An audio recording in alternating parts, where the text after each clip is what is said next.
Lagi-lagi pinjol, lagi-lagi pinjol. Aduh, ya tidak ada hari tanpa pinjol. Oke, nah di sini saya ingin membahas satu hal yang sangat luar biasa sekali, yang menurut saya. Jadi ada teman saya yang ditagih oleh DC, ya DC pinjol legal, nggak tahu pinjolnya apa, ya karena kalimatnya itu sangat wow sekali. Jadi ya pastinya DC ini tidak mau membongkar siapa dirinya gitu. Kalau kebongkar pastinya bisa ditindak oleh yang berwenang gitu. Oke, nah langsung saja kita lihat di sini. Nah, ini dia ya.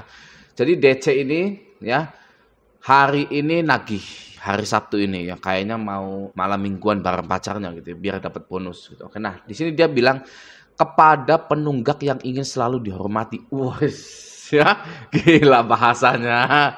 Bahasanya itu aduh ya kurang ajar. Oke. Selanjutnya segera bayarkan hutang Anda di kami. Apakah Anda ingat waktu Anda butuh uang, kami dengan senang hati membantu Anda meminjamkannya. Tapi apa sekarang balasannya? Apakah Anda dididik oleh orang tua Anda menjadi orang yang tidak tahu diri? Nah, kenapa akhir tahun banyak DC yang bawa-bawa orang tua pada saat menagih? Heran ya. Perasaan dulu sebelum akhir tahun itu nggak ada yang bawa-bawa orang tua itu ya. Tapi sekarang di akhir tahun ini banyak sekali DC yang bawa-bawa orang tua. DC ini harus dibina sebenarnya, binasakan gitu kan, oke? Nah lanjut, dan di sini pihak IT kami sudah tidak bisa mengakses informasi HP Anda. Apakah Anda sudah mereset HP Anda? Jika Anda sampai mereset HP Anda, maka itu kami anggap sebagai tindakan kriminal melarikan uang perusahaan. Dana ada di mana sekarang? Kami dan tim ingin menyelesaikan ini dengan hukum yang sudah berlaku. Ya. Segera bayarkan hutang Anda agar segera bayarkan hutang Anda agar segera kami tidak berurusan dengan kriminal seperti Anda lagi. Woi, segera bayarkan hutang Anda agar kami segera tidak berurusan dengan kriminal seperti Anda lagi. Ya kurang ajar memang ini ya. DC-nya ini perlu dibina gitu kan. Nah, yang pertama ya dari chattingan ini ada berapa paragraf ini? Ada 3 paragraf ya seperti ngarang di SD gitu kan. Nah, yang pertama, apakah Anda ingat waktu Anda butuh uang, kami dengan senang hati membantu Anda meminjamkannya. Nah, ini nih problem utama dari orang yang gagal bayar di pinjol. Apa itu? Nggak enakan, ya. Nggak enakan nih, kita nih kayak nggak tahu diri karena sudah dipinjamkan oleh pinjol pada saat butuh, gitu kan ya. Nah, itu salah, ya. Itu salah. Kalau pinjol ini niatnya membantu, ya, dia itu tidak meminjamkan gitu ya, tapi dia itu memberikan uang. Oke? Anda coba ke saudara Anda yang beneran ingin membantu Anda. Ya misalkan ini mah jangan sampai ya, tapi misalkan saja Anda sedang kena musibah gitu ya. Nah, ada saudara Anda pastinya yang ingin membantu Anda, mulai dari uang misalkan, lalu dukungan support verbal gitu kan. Nah, itu bantuan seperti itu. Anda tidak mungkin mengembalikan bantuan tersebut. Ya, logikanya di situ ya. Nah, ini salah nih ya. Kami dengan senang hati membantu Anda saat Anda butuh. Jadi kalau Anda galbay, pinjol itu bukan orang yang baik. Ya, pinjol itu bukan orang yang mempunyai hati yang tulus, bukan ya. Pinjol dan Anda itu bisnis ya. Pinjol dan Anda itu bisnis. Oke? Banyak sekali orang-orang yang tidak kuat galbay karena memiliki mindset dia itu sudah dibantu oleh orang baik bernama pinjol. Nah, di situ ya, itu masalah utama sebenarnya. Nah, Anda telah mengetahui video ini, saya harap Anda bisa mengubah mindset Anda menjadi Anda dan pinjol itu bisnis ya. Kalau niatnya membantu bukan meminjamkan yang harus dibalikan dengan adanya bunga, denda, administrasi dan lain-lain. Gitu. Oke ya. Nah, selanjutnya di sini. Dan di sini pihak IT kami sudah tidak bisa mengakses informasi HP Anda. Gitu kan ya. Loh, bukannya nggak boleh, ya kan? Informasi apa yang dibutuhkan pinjol terhadap HP kita? Apa galerinya, apa update kontaknya, apa histori telepon terbarunya? Itu kan nggak boleh. Ya kan, apalagi yang pinjol legal tuh nggak boleh, yang seperti itu sudah pasti nggak boleh kalau pinjol legal. Nah ini teman saya galbay di pinjol legal semua nih, ya berarti ini dari pinjol yang legal. Nah dari sini sudah salah, ya karena pihak IT ngapain mau ngecek-ngecek HP kita? Lalu apakah Anda sudah mereset HP Anda? Jika Anda sampai mereset HP Anda, maka itu kami anggap sebagai tindakan kriminal melarikan uang perusahaan. Gitu ya. Jadi karena Anda itu ingin bebas dari pinjol nggak mau ngutak-ngatik HP Anda, gitu.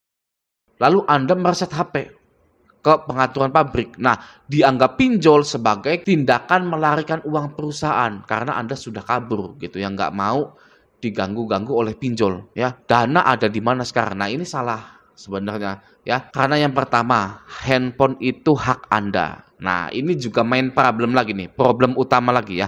HP itu adalah hak Anda. Anda mau respon, Anda mau tidak angkat telepon, itu boleh ya, karena tidak ada undang-undangnya. Anda sudah membeli HP itu adalah harta Anda, aset Anda. Anda boleh melakukan apapun dengan aset Anda itu.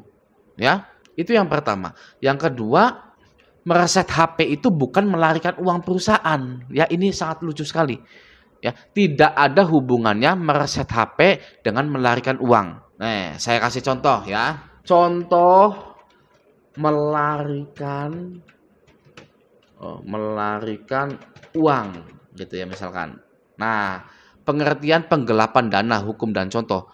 Nah, di sini pengertian penggelapan dana. Pengertian penggelapan dana adalah suatu tindakan yang tidak jujur dengan cara menyembunyikan dana atau harta orang lain oleh satu orang atau lebih tanpa sepengetahuan pemilik barang dengan tujuan untuk mengalih kepemilikan atau pencurian, menguasai atau digunakan untuk tujuan lain.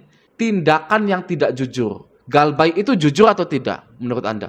Jujur galbay itu karena itu adalah kondisi ekonomi. Ya, bagaimana bisa gagal bayar karena ekonomi itu adalah tindakan yang tidak jujur. Oke, selanjutnya tindakan yang tidak jujur dengan cara menyembunyikan dana. Anda menyembunyikan dana atau tidak? Tidak pastinya, karena dana Anda pakai buat makan, misalkan buat bayaran sekolah, ya. Itu tidak menyembunyikan dana. Selanjutnya, menyembunyikan dana atau harta orang lain oleh satu orang atau lebih tanpa sepengetahuan pemilik barang. Pinjol itu mengetahui bahwa Anda itu pinjam dana untuk keperluan renovasi rumah, untuk kebutuhan konsumsi sehari-hari. Kan ada pada saat di aplikasi kita itu mengajukan pinjaman untuk kebutuhan ya, lalu pilih konsumsi sehari-hari, kebutuhan pokok, renovasi rumah, kredit motor, dan lain-lain. Ya, itu sepengetahuan pemilik atau sepengetahuan perusahaan pinjolnya. Jadi, ini itu sangat tidak masuk akal gitu ya. Jika Anda sampai mereset HP Anda, maka itu kami anggap sebagai tindakan kriminal. Ini itu tipikal penagihan akhir tahun seperti ini ya. Dan wajib kita tertawakan pinjol-pinjol ini ya. Kita tertawakan. Oke? Selanjutnya, dana ada di mana sekarang? Ya sudah habis. Ya, kok dana ada di mana sekarang? Emang saya penadah uang Anda apa? Ya sudah habis. Kan pinjol tahu saya butuh dana itu untuk renovasi rumah atau untuk kebutuhan lainnya. Kalau penagihan gokil, gila seperti ini, kita juga harus gila lagi. Ya, dana ada di mana sekarang? Habis Pak dananya. Gitu. Ya, nggak usah panjang lebar. Oke. Selanjutnya, kami dan tim ingin menyelesaikan ini dengan hukum yang sudah berlaku. Silakan, ya hukumnya hukum perdata. Di pinjol itu tidak ada hukum pidana, ya. Hukumnya hukum perdata. Dan dari dulu sampai sekarang tidak ada yang diseret ke persidangan perdata. Oke, karena apa? Karena hasil dari sidang perdata tersebut tidak menguntungkan pinjolnya, ya. Kata hakim, kamu mampunya berapa sebulan? Saya mampunya 10.000 Pak sebulan. Tok sah. Anda wajib membayar ke pinjol itu 10.000 per bulan. Gitu ya. Pinjol mana mau seperti itu, masih mending ditagih.